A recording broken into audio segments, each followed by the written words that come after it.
Tous les dégâts causés dans le monde par la débauche, par l'impureté sexuelle. On avait effleuré ce sujet la semaine dernière, mais c'était un sujet trop, on pourrait dire trop vaste pour le traiter en même temps que le sujet de la semaine dernière, et c'est pour ça donc qu'on l'a remis à cette semaine. Et effectivement, on va le traiter, donc je vais prendre la parole pendant une vingtaine de minutes, et puis au fur et à mesure, vous posez vos questions, et j'y répondrai. Alors, je vais commencer par donner un exemple. D'abord en rappelant, avant l'exemple, en rappelant que je pense que vous vous rappelez tous et toutes qu'il y a déjà un certain temps, j'avais déjà expliqué que contrairement à l'apparence, malheureusement, comme vous le savez tous et toutes, nos yeux nous trompent énormément. Un exemple simple, quand on fait du vélo, on a le sentiment qu'on avance, mais quand on est dans un avion et qu'on regarde par le hublot, on fait pourtant 1000 km/h, on a l'impression qu'on fait du surplace. On voit les étoiles, on les voit minuscules alors qu'elles sont plus grandes que la Terre, etc., etc., etc. Nos yeux nous trompent énormément. Et bon, tant que ça touche des sujets que je viens d'évoquer, c'est pas encore très très grave. Mais là où nos yeux nous trompent le plus, c'est par rapport à l'humanité, par rapport à cette forme humaine qui a une tête, un tronc, qui a 2 bras, 2 jambes. Est-ce que toutes les créatures humaines sont véritablement des humains? Alors, j'avais déjà expliqué il y a fort longtemps que non. Bien évidemment, toutes les créatures à forme humaine dans notre monde ne sont pas tous des descendants de Adam. Il y a les adamiques qui ont à l'intérieur de leur corps une âme particulière, une connexion particulière avec le maître du monde, une morale particulière, un sens et un but à l'existence. Et bien évidemment, chez des milliers, voire même des millions d'adamiques, tout ce potentiel moral, spirituel, cette connexion avec le maître du monde, tout ça est malheureusement endormi. Mais c'est là, le potentiel est là. Par contre, il y a dans l'humanité une grande partie qui ont eux aussi une forme humaine, mais ils n'ont que l'enveloppe, ils n'ont que l'extériorité. À l'intérieur, il n'y a pas d'âme, il n'y a pas véritablement de sens moral, il n'y a pas de but, il n'y a pas de sens. Ce sont des créatures qui n'ont rien à voir avec la dimension adamique. Et nos yeux nous trompent, évidemment, parce que nos yeux ne voient que l'extérieur. Mais c'est là que je veux donner un exemple évident. C'est tout simplement ce qu'on appelle une copie. Un peintre fait un tableau magnifique. On sait très bien qu'on peut copier ce tableau au point que 99,9% de ceux qui ne sont pas initiés ne verront pas la différence entre la copie et le véritable tableau. Pareil pour la monnaie, on peut faire de faux dollars, on peut faire de faux euros. Donc, c'est absolument évident, tout le monde comprend qu'on peut copier et il n'y a que l'apparence qui est semblable, mais à l'intérieur, ce n'est pas du tout la même chose. Exactement de la même manière au niveau de cette partie importante de l'humanité qui est une copie de la dimension adamique, mais ce ne sont pas des adamiques et ils n'ont à l'intérieur de cette apparence qui est notre forme à nous, notre forme humaine, à l'intérieur de cette apparence il n'y a strictement rien, en tout cas rien de ce que nous possédons. Alors il y a de très nombreuses sources dans la Torah qui parlent de cette dimension qui n'est pas adamique. Par exemple, à la fin de Parshat Bereshit, on a ce fameux passage que des Bnei Elohim ont vu les filles de l'homme et se sont unies aux filles des hommes, aux filles de Adam. C'est marqué Bnot Adam, les filles de Adam se sont unies à elles et ont donné naissance à des géants. Et nos maîtres expliquent que ces Bnei Elohim, ce sont des anges déchus. pas de bons anges, bien évidemment, de la même manière que dans ce monde il y a des bons et des méchants, il y a aussi dans les mondes spirituels des anges bons et des anges méchants. Et parmi ces anges méchants, notre tradition rapporte qu'il s'agissait de 2 anges qui dirigeaient toute cette communauté d'anges qui ne sont pas de bons anges. Ces dirigeants s'appelaient Azav et Azaël. Et ils sont descendus dans ce monde et ils ont pris une forme humaine, bien qu'ils n'étaient pas des humains, et ils se sont unis comme dit clairement la Torah, donc Bnei Elohim, avec Elohim ne veut pas dire Dieu, j'ai expliqué des milliers de fois dans mes cours, Elohim ça fait allusion à des forces spirituelles ou à une certaine forme de puissance. Les juges sur terre sont appelés eux aussi Elohim dans la Torah de Moshe. Moshe lui-même est appelé Ish Elohim, et c'est sûr que ça ne veut pas dire un homme Dieu, mais ça veut dire un homme puissant. Donc le mot Elohim a plusieurs sens, mais l'un des sens, ça fait allusion aux anges. Les anges sont appelés Elohim. Les Bnei Elohim, donc, ont vu les filles de Adam et se sont unis à elles et ont mis au monde des anges.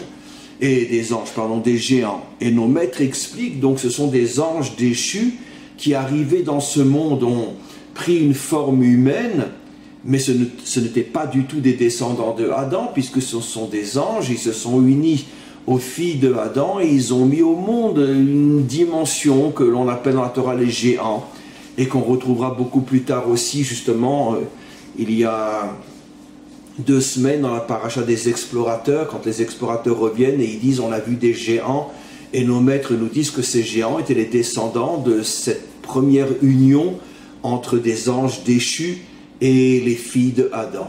Donc c'est une des sources claires dans notre Torah qui prouve que dans notre monde, il y a des copies adamiques, mais qui ne sont pas du tout adamiques. Et il y a bien sûr dans différents textes, le Zohar et d'autres qui nous expliquent cela, mais, et c'est là que l'on rentre dans notre sujet, nos maîtres expliquent que la grande majorité de ces non-adamiques sont produits par la débauche. Toutes les fautes sexuelles. Et j'explique. Il y a un makor, il y a une source dans notre tradition. Comme vous le savez, tout de suite après la faute, Adam s'est séparé de Chava, s'est séparé de son épouse pendant 130 ans. Mais pendant ces 130 ans, il lui est arrivé d'avoir des problèmes et il a eu des écoulements sans son épouse. Et nos maîtres disent clairement que ces écoulements, et je vais expliquer comment et pourquoi, ont donné naissance à ce que l'on pourrait appeler en français des monstres, qui après s'incarnent dans des corps humains. Pourquoi? Il faut savoir que la semence, c'est la vie. Maintenant, cette vie a différents niveaux. Si cette vie s'incarne dans le véritable réceptacle qui est l'épouse, donc ce qui veut dire que le réceptacle reçoit d'une manière propre propre et normale la semence, ça peut donner un enfant, mais ça peut aussi, un homme peut avoir 100 rapports avec son épouse, il ne va pas avoir 100 enfants. Alors, de la même manière qu'une relation peut donner un enfant, une relation peut ne pas donner un enfant, c'est-à-dire une âme qui s'habille dans un corps dans notre monde, mais toute relation crée quelque chose, parce que la semence est une forme de vie. Et donc, comme expliquent nos maîtres, dans la grande majorité des relations, entre un homme et son épouse, ça ne crée pas un enfant. Alors on pourrait croire que ça ne crée rien. Non, oui, ça crée énormément. Il n'y a pas de relation qui ne crée pas quelque chose. Mais ça crée des âmes sans corps, qui peut-être descendront dans ce monde dans une autre génération. Et donc, par exemple, nos maîtres nous disent clairement que tous les vrais convertis, une partie de l'âme qu'ils reçoivent a été conçue par Abraham et Sarah pendant toutes les décennies où ils se sont unis et n'ont pas eu d'enfants.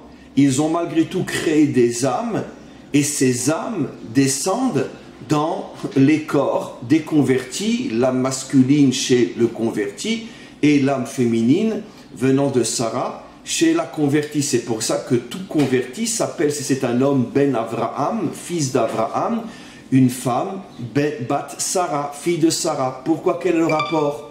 Et bien de là, vous avez une explication extraordinaire. C'est évident que Abraham et Sarah se sont unis des centaines de fois.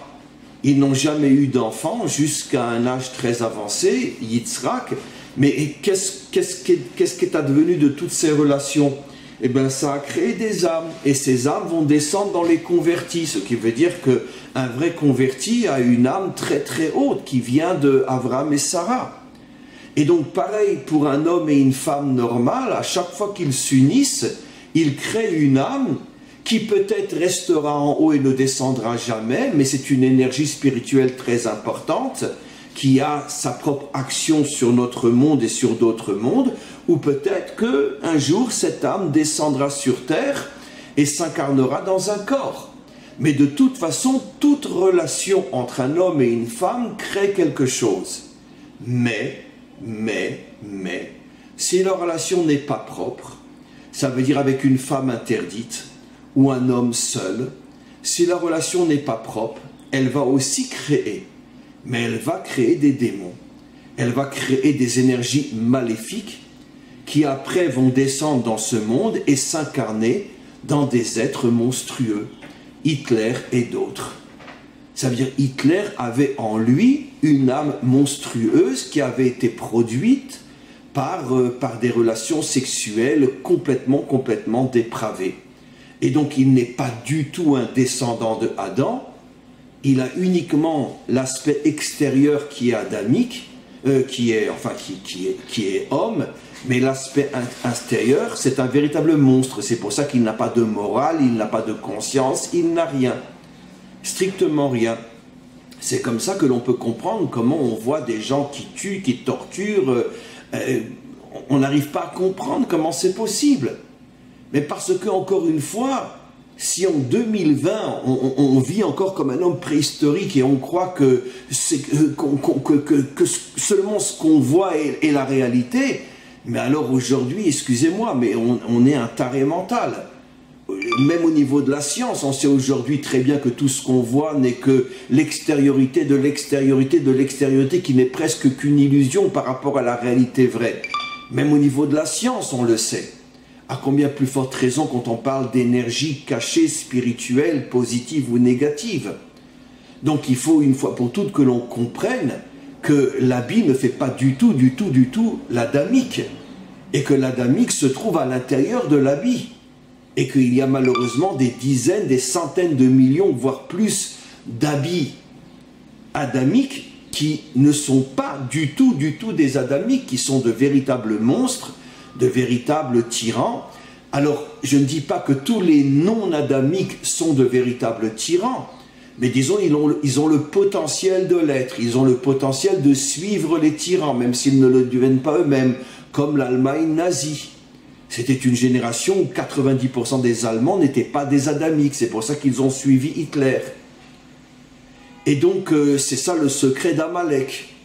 Amalek a une forme adamique au niveau de son corps, mais à l'intérieur, il n'a rien d'adamique. C'est pour ça que la Torah nous dit qu'il faut entièrement le détruire, car on ne peut pas laisser les démons dans ce monde. Et dans chaque génération, comme on le sait, il y a des milliers, des millions de démons. Certains révélés, d'autres à l'état potentiel, que si un véritable tyran se révèle, il va arriver à attirer tous ces démons endormis qui vont devenir son armée, qui vont devenir ses serviteurs et qui vont faire le mal avec lui.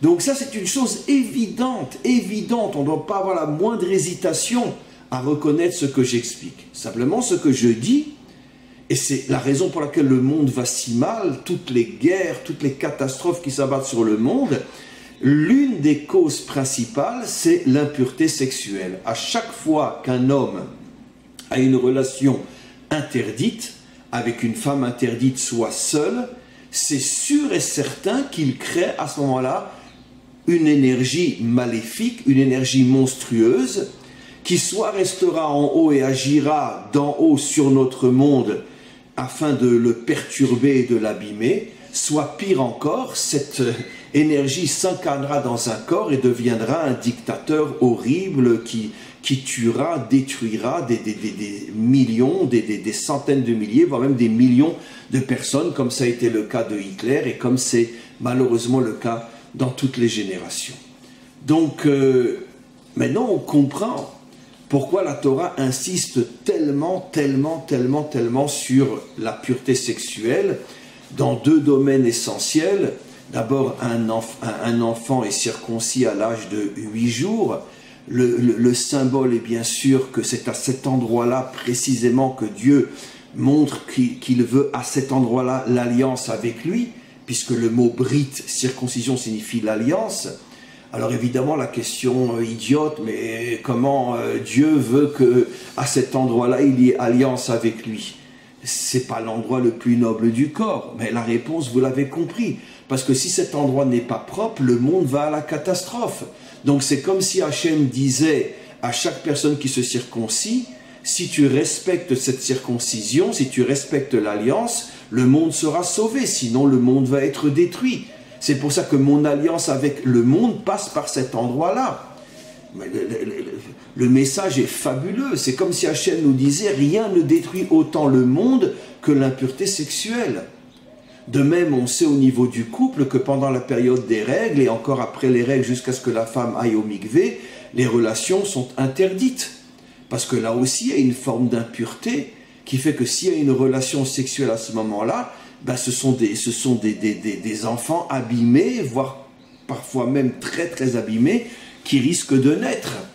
Et donc, on voit que dans deux domaines, celui du couple et celui du couple qui concerne surtout la femme, sa période de règles, puis le mikvé après les règles, elle se trompe dans un bassin d'eau naturelle, d'eau pure, et l'enfant, homme qui est circoncis à l'âge de 8 jours, on comprend donc que finalement le monde repose sur, puisque le monde c'est les enfants qui vont naître, le monde repose sur la pureté sexuelle.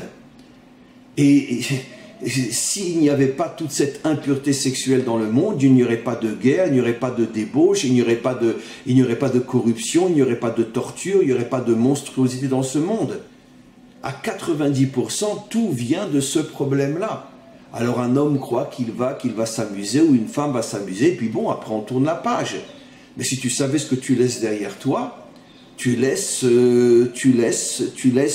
un potentiel de guerre, de diffusion de sang, de catastrophes horribles à chaque fois que tu as une relation interdite. Le jour où les hommes et les femmes vont comprendre cela, mais la prise de conscience sera tellement énorme que c'est peut-être à ce à quoi fait allusion le prophète lorsqu'il dit qu'au moment de la délivrance, les gens se cacheront, creuseront des trous et se cacheront sous terre ou se cacheront dans des grottes, parce que lorsque la prise de conscience que tout le mal qu'il y a eu dans ce monde, c'est parce que j'ai été avec une femme interdite, j'ai été avec un homme interdit, et c'est ce qui a créé Hitler, c'est ce qui a créé la Shoah, c'est ce qui a créé Daesh, c'est ce qui a créé les massacres en Ouganda, ou tous les génocides sur terre, et toutes les dictatures, et toutes les souffrances du monde, alors que moi je faisais ça uniquement pour m'amuser, et j'ai créé des malheurs inimaginables. Le jour où les hommes et les femmes vont prendre conscience de ça, mais ils n'arriveront même plus à se montrer. Ils seront tellement ravagés par le remords qu'ils ne pourront plus supporter de se voir. Quoi, moi je suis responsable de la Deuxième Guerre mondiale, moi je suis responsable du massacre des enfants Yazdines par Daesh, c'est moi, parce que j'étais avec une prostituée, ou parce que j'étais avec une femme mariée, ou parce que j'ai eu une relation stable pour m'amuser, c'est moi qui ai massacré les Yazdines. Oui, un jour c'est ce que tout le monde comprendra. Parce que si cette âme de démon n'était pas descendue dans ceux qui ont massacré les Yazdines, et cette âme de démon a été créée par moi, dans une relation interdite, eh ben les Yazdines n'auraient pas été massacrés. Ou le massacre des Arméniens par les Turcs, etc. C'est toujours le même problème. Un homme s'amuse, et puis tout d'un coup, on entend, 50 ans après, qu'il y a eu un génocide, et un jour il comprendra que c'était lui directement le responsable. Donc ça, ces enseignements ne sont pas suffisamment transmis, ne sont pas suffisamment expliqués, Et c'est malheureusement pour ça que le monde continue à être comme il est. Alors maintenant, je voudrais juste, avant vos questions, revenir sur un fait. Alors, le juif, il est circoncis, mais on sait tous qu'il y a des tas de juifs qui sont débauchés, Weinstein et d'autres, etc. Ça veut dire quoi? Alors, nos maîtres aussi expliquent que c'est pas une robotisation du juif. Là, je m'excuse de poser la question, car la réponse est tellement évidente. La circoncision est là pour nous rappeler quel est notre devoir en tant qu'homme. C'est pour ça d'ailleurs que même les non-juifs peuvent et doivent se circoncire. C'est pas chez eux une obligation comme chez le juif, car chez le juif c'est un commandement divin, mais évidemment que les non-juifs doivent se circoncire, et au moment de la délivrance, toute l'humanité adamique se circoncira. C'est sûr et certain. Pourquoi? Parce que c'est comme si Dieu nous disait, j'ai besoin de vous, j'ai besoin de votre pureté sexuelle pour que je puisse me connecter à ce monde et que ce monde soit connecté à moi. Mais évidemment, on peut être circoncis et être un véritable débauché aussi, évidemment, parce que ce n'est pas, encore une fois, une robotisation de l'homme. Non, c'est un message qui est adressé à l'homme par le biais de la circoncision. Voilà ce que j'attends de toi. Mon alliance avec toi passe par ta propreté sexuelle. Maintenant, si tu veux te détruire sexuellement, détruis-toi. Mais sache que tu es peut-être encore plus qu'un non-juif responsable de la destruction du monde. Parce qu'un non-juif doit se circoncire, mais ce n'est pas une obligation chez lui.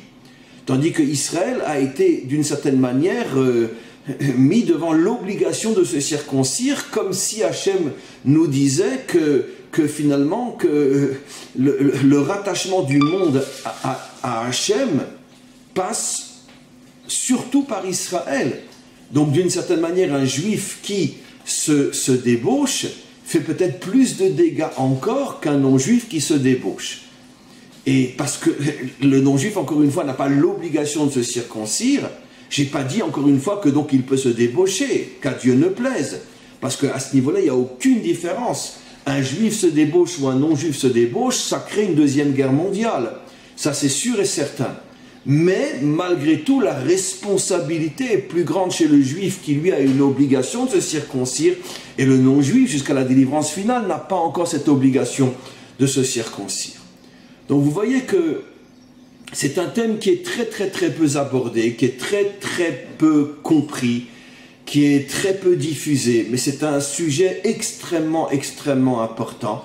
Et j'oserais presque dire que, vu, surtout dans nos dernières générations, le tsunami de débauche, bon, il y a toujours eu un tsunami de débauche dans le monde, mais aujourd'hui, comme je l'ai dit récemment, la débauche est normalisée, tout est normalisé aujourd'hui.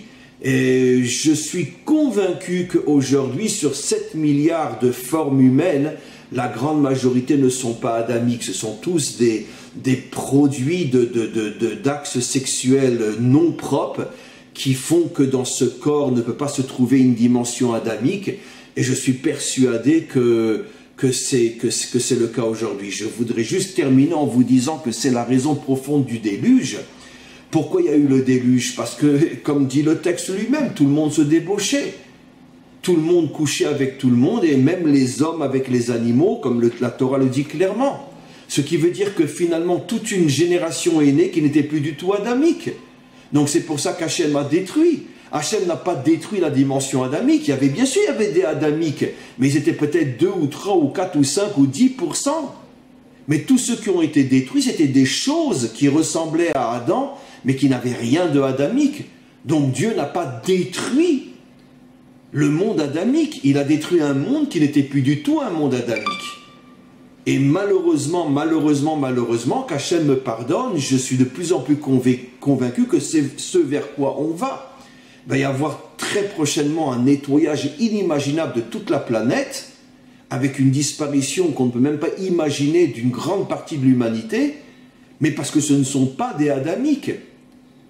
Et la délivrance ne pourra venir que quand on retrouvera la dimension adamique. Voilà, on va passer à vos questions.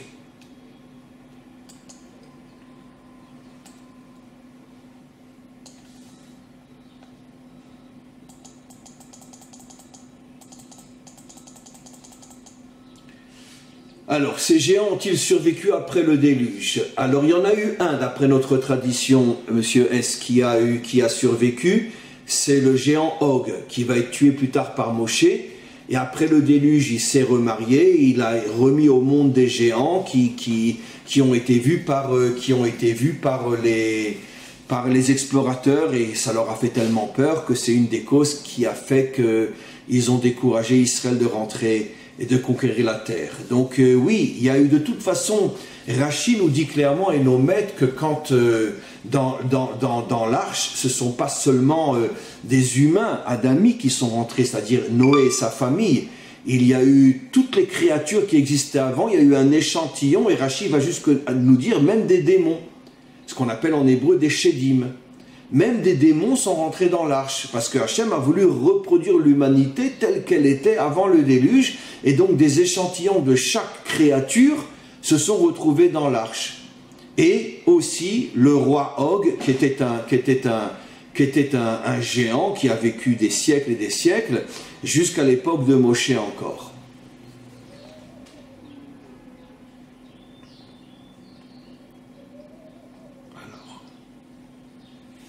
Brash, bonjour Rav. Est-ce que ces Bnei Elohim ont pour base Asa? Est-ce que l'on peut les identifier à leurs yeux? Alors, il faut poser une question embarrassante, puisque effectivement, notre tradition depuis des millénaires appelle ces anges déchus, les chefs de ces anges déchus, Asa et Azaël, et Asa en français on dit Gaza, mais en hébreu c'est Asa.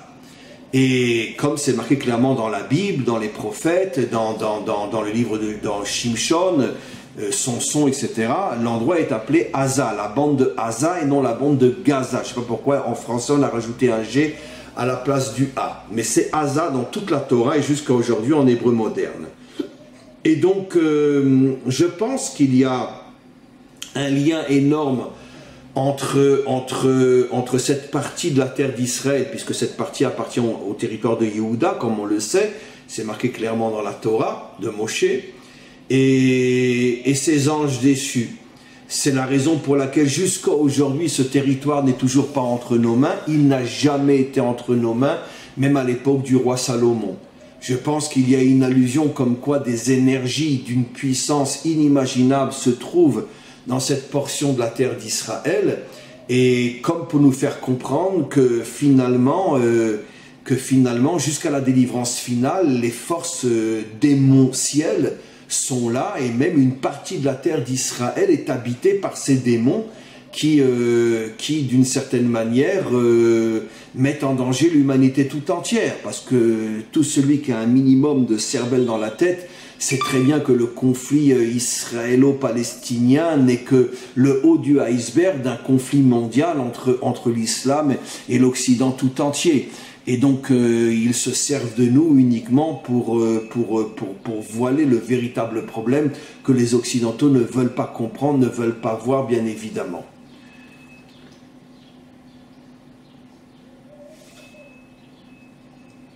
Alors, Morosinoto, bonjour maître. Comment les anges qui n'ont pas de libre arbitre peuvent-ils être déchus? Ils n'ont pas le libre arbitre dans le sens de faire le bien ou le mal, mais ils sont déchus dans le sens que ils peuvent choisir de vouloir s'incarner dans des formes humaines. Je vous signale que 3 bons anges, Gabriel, Michaël et Raphaël, se sont incarnés dans 3 personnages humains qui sont venus visiter Abraham lorsqu'il venait de faire la circoncision. Ces 3 personnages qu'il a accueillis chez lui, je pense que vous le savez, étaient 3 anges bons incarnés sous forme humaine. Ça veut dire que les anges peuvent décider pour le bien, parce que là ils sont venus annoncer la naissance d'un enfant dans la famille d'Abraham, ils sont venus détruire aussi Sodome qui était complètement corrompu et qui n'était plus du tout des Adamiques, donc ils sont venus faire le bien d'une certaine manière, mais ils peuvent aussi s'incarner dans le monde pour faire le mal, selon que ce soit des anges bien ou des anges mauvais. Leur fonction en tant qu'ange n'est pas seulement d'être là-haut. Nous avons des milliers et des milliers de récits dans notre tradition d'anges, bons ou mauvais, qui descendent sur terre et qui agissent dans le bien comme dans le mal. Ça veut dire que dans leur mission globale, il y a aussi une dimension d'être dans ce monde, de revêtir une forme humaine, au point que personne ne peut savoir que ce sont des anges. C'est exactement, même Abraham, qui avait pourtant une lucidité et un sens prophétique inimaginable, même lui n'a pas su déceler que derrière ces formes humaines qu'il prenait pour des bédouins, c'étaient trois des plus grands anges positifs, l'ange Gabriel, l'ange Michael et l'ange Raphaël. Dominique, est-ce qu'un homme stérile qui a subi une vasectomie crée quelque chose? Il faut me préciser la question parce que je ne sais pas ce que c'est une vasectomie. Et quand vous parlez de stérile, ça veut dire qu'il n'émet pas de semence, c'est ça ce que ça veut dire? Parce que à partir du moment où il émet de la semence, même s'il est stérile en ce sens que la semence ne peut pas donner un enfant de chair et de sang, malgré tout la semence donne de la vie. La semence est une énergie vivante. Donc, si c'est un homme qui n'a pas du tout de semence, c'est différent. Mais si c'est un homme qui a une semence, même stérile, c'est sûr que c'est exactement le même problème. Comme j'ai expliqué, ça ne fait aucune différence.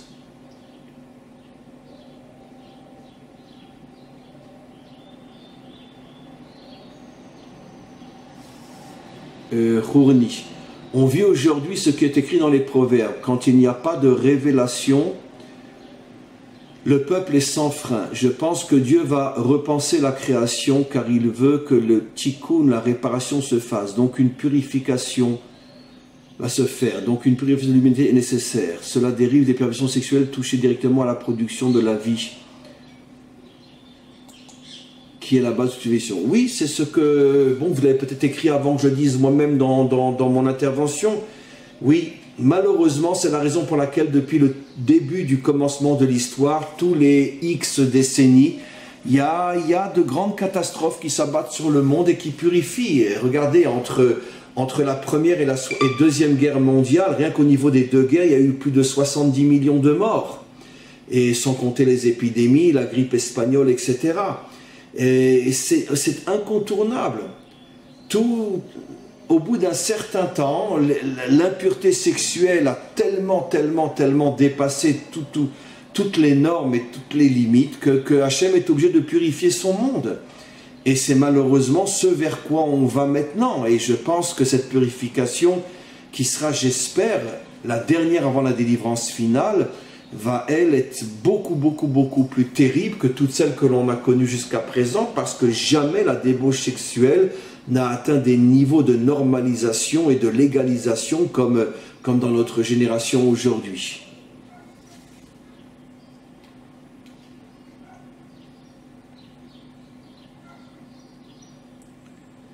Patricia, votre cours me rappelle la vie de Ruth après ses deux premiers maris.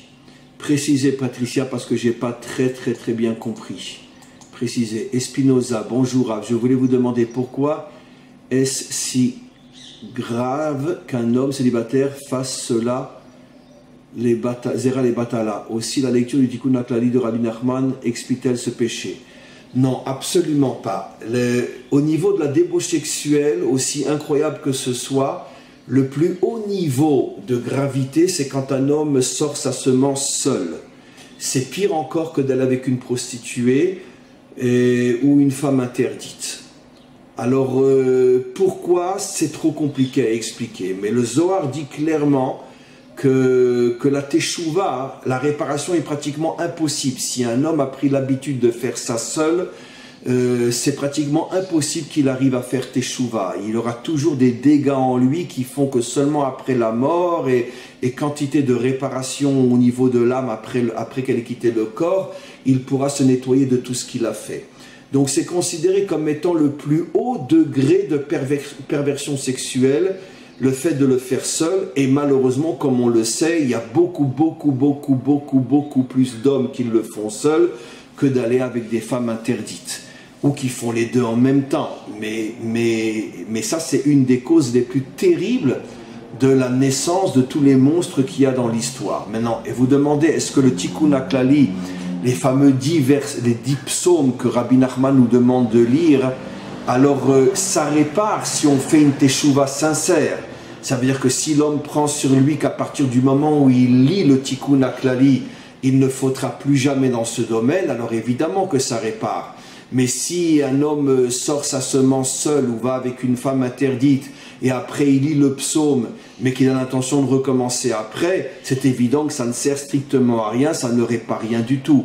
La réparation n'est possible que si l'homme prend sur lui de ne plus jamais fauter. Mais s'il a l'intention de continuer à fauter, ça ne sert strictement à rien de lire les 10 psaumes que Rabbi Nachman nous demande de lire pour réparer les fautes sexuelles.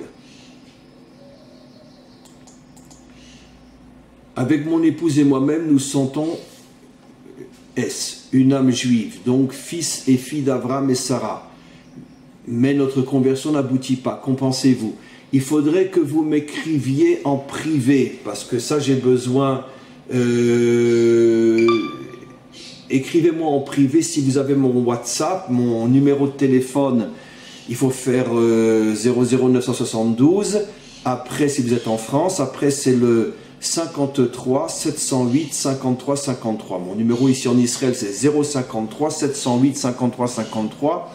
Et vous dites que votre conversion n'aboutit pas, vous devez m'expliquer ça en privé.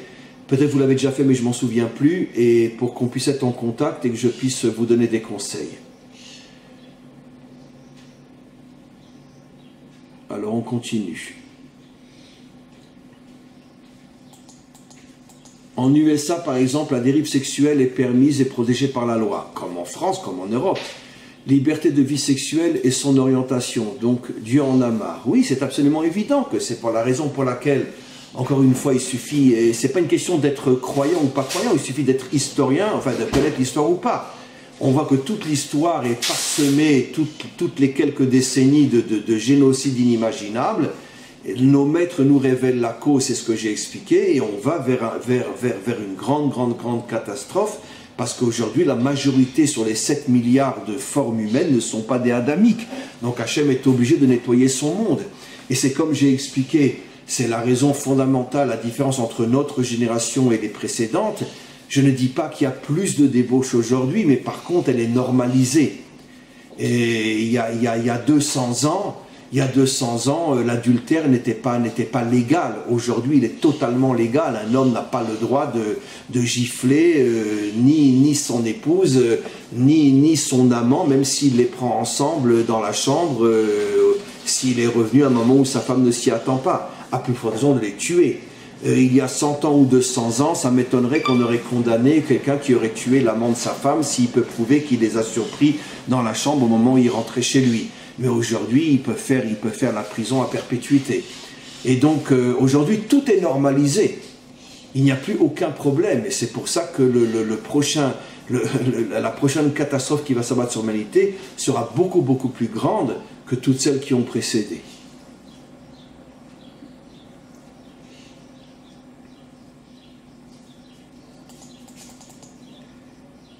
Blanc fonce. Bonjour Rav, y a-t-il des airs particuliers entre les anges et les hommes?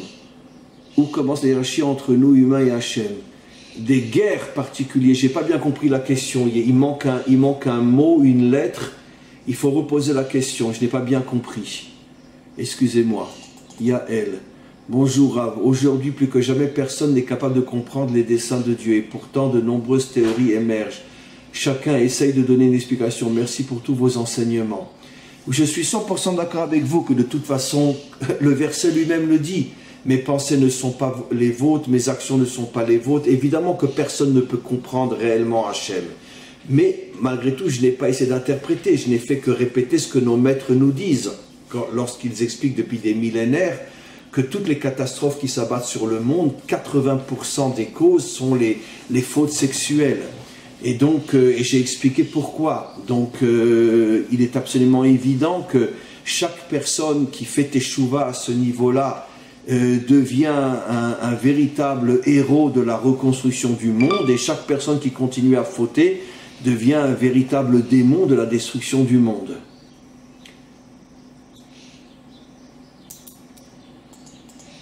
Guillaume, bonjour Rav, comment reconnaître ces noms adamiques et comment s'en prémunir au quotidien? Et aussi s'agit-il en fin de compte le résultat d'un processus dialectique qui va mener au Mashiach? C'est évident que je commence par la fin, que finalement la purification du monde arrivera au Mashiach.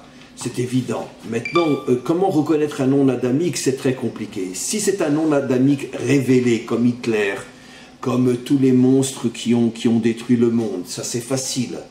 Mais il y a aussi un potentiel non-adamique qui n'est pas révélé, et que dans la vie de tous les jours, on voit pas vraiment la différence, parce que c'est un potentiel non réveillé. Par contre, dès qu'un dictateur se dévoile, ils sont tous de son côté. Ça a été le cas de 90% des Allemands pendant la Deuxième Guerre mondiale, ou tous ceux qui étaient avec Staline, à l'époque de Staline, ou tous ces millions qui sont avec le pouvoir en Iran, etc. C'est pas la majorité du peuple, mais il y en a quelques millions aussi. Et donc, partout où le peuple, ou une partie du peuple suit le mal, c'est sûr que là, à ce moment-là, se révèle la dimension non-adamique qui était en eux. Mais au niveau de la vie de tous les jours, c'est très difficile, parce que je ne dis pas que tout non-adamique sera forcément un démon, dans le sens Hitler du terme. Mais par contre, s'il y a un Hitler qui se dévoile, ils seront tous avec lui, ça c'est sûr. Alors, tant que ça ne se produit pas, c'est très difficile de savoir. Maintenant, je ne peux pas non plus dire que le critère, c'est si c'est un homme débauché, parce qu'il y a des juifs qui se débauchent, il y a des adamiques qui se débauchent aussi. Donc, ce n'est pas non plus un signe de reconnaissance. C'est très difficile dans la vie quotidienne, tant qu'il n'y a pas un Hitler au pouvoir, etc. C'est très difficile malheureusement de voir la différence entre un adamique et un non-adamique dans la vie de tous les jours. J'ai pas de véritable réponse à ce niveau-là.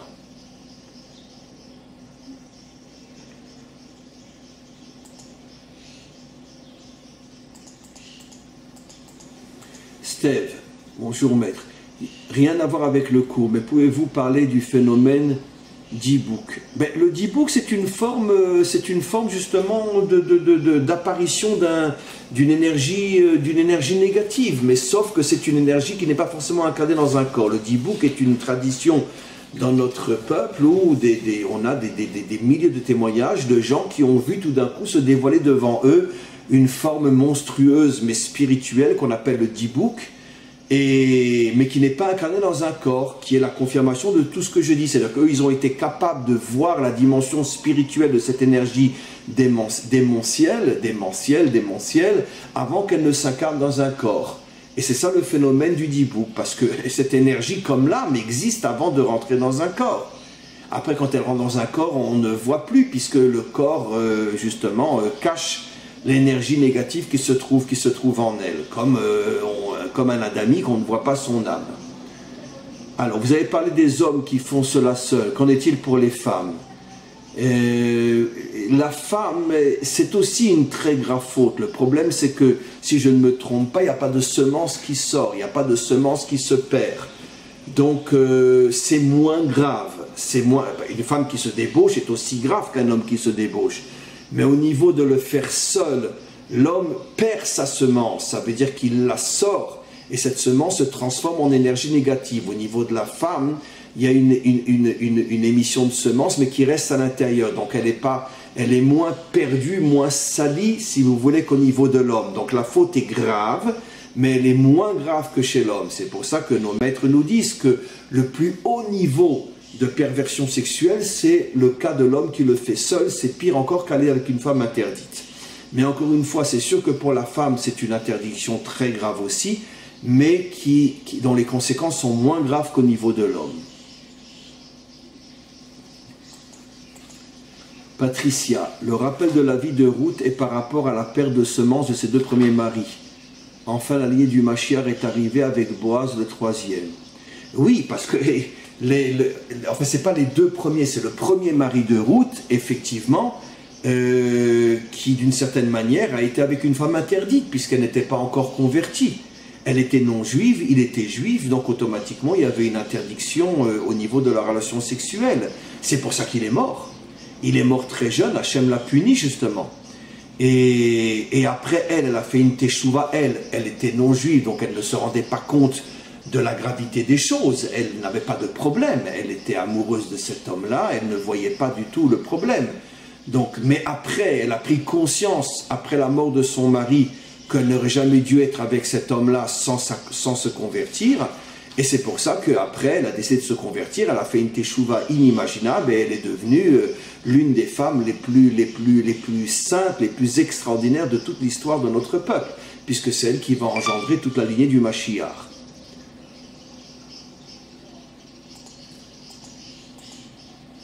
Alors, l'enfonce. Bonjour Rav, y a-t-il des êtres particuliers entre les anges et les hommes, ou comment ça hiérarchie entre nous humains et Hachem? Alors, il n'y a pas d'être particulier entre les anges et les hommes, mais par contre, il y a une infinité de sortes d'anges. Il y a des anges qu'on appelle les ophanim, les séraphim, les chayot, bon, en hébreu, etc. Et dans chaque catégorie, il y a des sous-catégories. Ça veut dire que, de la même manière, si vous voulez, que dans ce monde humain, eh ben, il y a toutes sortes de races, de couleurs, de religions, d'idéologies. Aucun homme ne ressemble à un homme, et des fois même sur le plan physique, au niveau de la couleur de la peau, etc. Exactement de la même manière au niveau des anges, c'est pas un ange et ils sont tous pareils. Il y a une infinité d'anges, de niveaux d'anges, et aussi dans le positif comme dans le négatif. Il y a des anges extrêmement négatifs et des anges extrêmement positifs. Donc effectivement, tout ce qui n'est pas dans ce monde s'appelle ange, mais dans le monde des anges, il y a des différences énormes, énormes, énormes, énormes. Alors, on va voir maintenant la dernière question. Si les noms d'Adamiques sont des monstres, est-ce que tu n'assassineras pas les concernes? Est-ce qu'on est soumis aux lois à leur égard? Alors, attention. Je tiens à préciser, je n'ai pas dit, encore une fois, c'est très important, Marc, que tous les noms d'Adamiques sont des monstres. Dans la vie de tous les jours, ça peut être des gens très bien. Mais par contre, certains, oui, deviennent des monstres, et d'autres, dans le cas où un monstre comme Hitler se révèle, ils se mettent de son côté.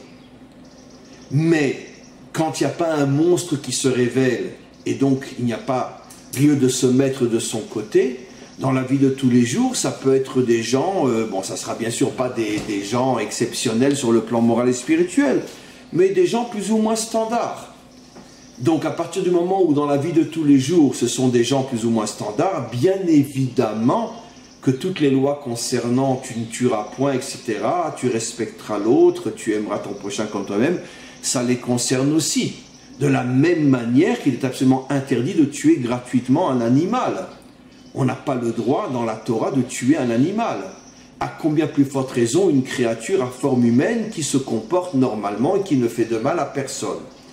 Donc encore une fois, je précise bien que c'est absolument faux de croire que tous les non-adamiques sont forcément des monstres. Non. Ils ont une potentialité à le devenir, mais peut-être qu'elle ne se révélera jamais. Maintenant, il y a aussi chez les adamiques et chez les juifs des gens qui ont une potentialité aussi extrêmement négative et des fois qui deviennent très très négatifs. Donc, mais par contre, un adamique ou un juif ne deviendra pas Hitler. Ça c'est clair. Il y a une limite dans jusqu'où il peut aller dans le mal. Ça c'est évident. Pour devenir Hitler, c'est forcément un non-adamique. Mais tu peux être adamique ou juif et faire aussi des choses qui sont très négatives. Même si ça ne dépasse pas les limites qu'on peut voir chez certains dictateurs ou des nazis ou des gens qui vraiment jouissent du culte de faire du mal à l'autre. Donc voilà. Marie-Claire, comment faire la réparation de tout ce qui a déjà été fait? Peut-on agir sur la réparation du monde à un niveau plus large que personnel? Déjà sur le plan personnel, avoir une vie propre, c'est déjà quelque chose d'énorme. Et je vais vous expliquer pourquoi. Nos maîtres nous donnent un exemple extraordinaire. Quand tu rentres dans un endroit très grand, tout noir, il n'y a pas de lumière. Tu allumes une bougie, une petite flamme te permet de voir tout ce qu'il y a dans l'endroit où tu te trouves. Et de là, nos maîtres nous disent, un peu de lumière repousse beaucoup d'obscurité. Ce qui veut dire que chaque travail personnel est comme une lumière qu'on allume et qui repousse énormément d'obscurité. Donc le travail personnel est important. Maintenant, le travail sur les autres, c'est comme j'ai déjà expliqué. Parler avec des gens, leur transmettre ces notions-là. Par exemple, le cours d'aujourd'hui, c'est un cours qui, comme je l'ai expliqué une fois, il devrait donner lieu à créer des petits groupes d'études. Si vous avez des amis proches, et parler de ce sujet, peut-être leur refaire écouter le cours et parler de ce sujet, parce que c'est vraiment le salut du monde qui en dépend. Donc comment agir sur les autres en transmettant des messages authentiques? Voilà. On va s'arrêter là, mes amis, pour aujourd'hui. Merci, merci, merci, merci pour vos questions. Et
Lo